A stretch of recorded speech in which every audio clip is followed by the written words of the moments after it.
I'm Maria, your SoCal bird enthusiast, and I'm here at Upper Newport Bay Nature Preserve, one of California's largest coastal wetlands. And it's a hot spot for bird watching. Let's see what we can find. Newport Beach is already known for being a beautiful coastal town with sandy beaches and great surf spots, and this nature preserve is a gem in the middle of it. I used to not give a about the LBBs, little brown birds, not to be mistaken for BBLs, but now I find them to be so cute and totally a challenge for IDing. I believe this to be a song sparrow. These little borbs sing all year long. You'll hear their song as 3 to 4 distinct notes, followed by a trill, which people have interpreted as maids, maids, maids, put on your tea kettle, ettle, ettle, ettle. Okay, so this right here is either a rufous or an Allen's hummingbird. This is likely one of the biggest debates with birders, rufous versus Allen's. Both are orange-green and males have a reddish iridescent throat patch. I had once heard that Allens are identified by fully green backs, but apparently juveniles and females of both species have green backs, and even some rufous males can have the same extensive green backs. So that's out the window. Turns out the best way to identify them is by taking a super close look at their tail feathers, the rectrices. The Allen's hummingbird has narrower outer tail feathers, and the second set from the middle on the rufous hummingbird have a characteristic notch. I want to say this is an Allen's, but I honestly can't say for sure. The nature preserve surrounds an ecological reserve, and together they total about 1,000 acres of a very important habitat, one of the last remaining coastal estuaries. This type of habitat is super important, as it can sustain large biodiversity. In fact, estuaries are called the nurseries of the sea because a lot of species nest and breed there.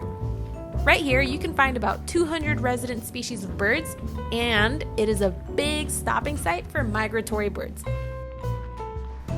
From the start of the trail, I could hear the squeaky toy song of the California Gnatcatcher. This is a sensitive species that live in the coastal sage scrub on the bluffs, the steep hills here. Habitat loss has been a huge threat to these guys, so it's pretty special to be able to walk around here and see them.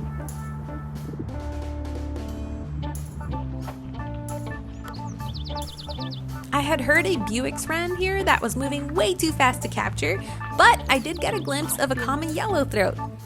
That bright yellow blob with a black mask, indicative of the male. It is hot.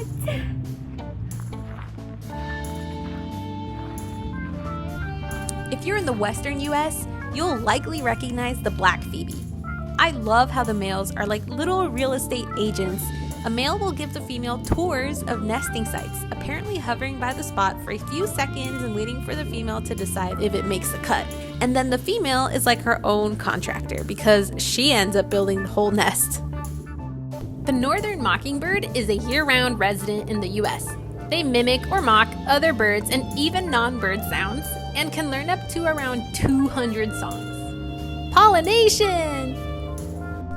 Anna's hummingbird. These are one of the most vocal hummingbirds. If you're along the Pacific coast where they reside, you'll likely hear their scratchy, chirpy song.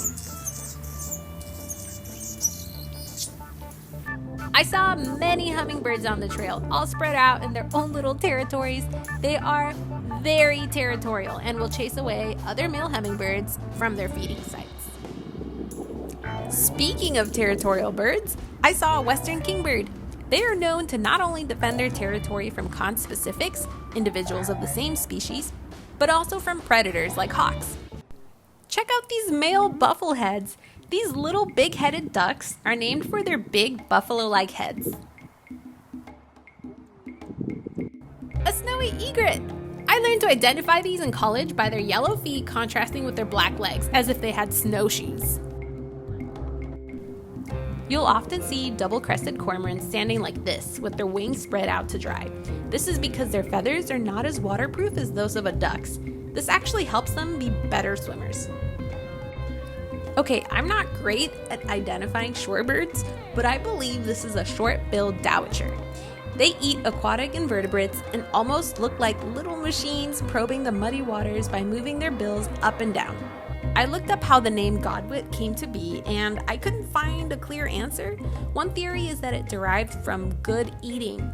Another says it came from Anglo-Saxon words meaning good creature, referring to the bird as a delicacy. And then another says it refers to the bird's sounds. I don't know. Aha, the majestic great blue heron. These guys are huge. They stand about 3 to 4.5 feet tall, but only weigh about 5 to 6 pounds. We saw some pretty great things in the sky too, like turkey vultures. They have an excellent sense of smell and use that to find carrion. A first! Northern harriers fly low to the ground looking for prey. Their owl-like face helps them hear better by redirecting sound. These guys have a distinctive white rump patch. And finally, one of my favorite tiny little borbs, bush tits. They hang out in groups of 10 to 40, moving quickly from shrub to shrub, searching for insects. Wow, a lot to see here, obviously. And I wasn't even here early when it's prime time for birding. I was here for a few hours in the middle of the day.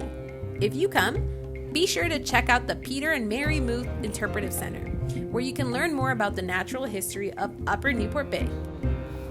Let me know what you find.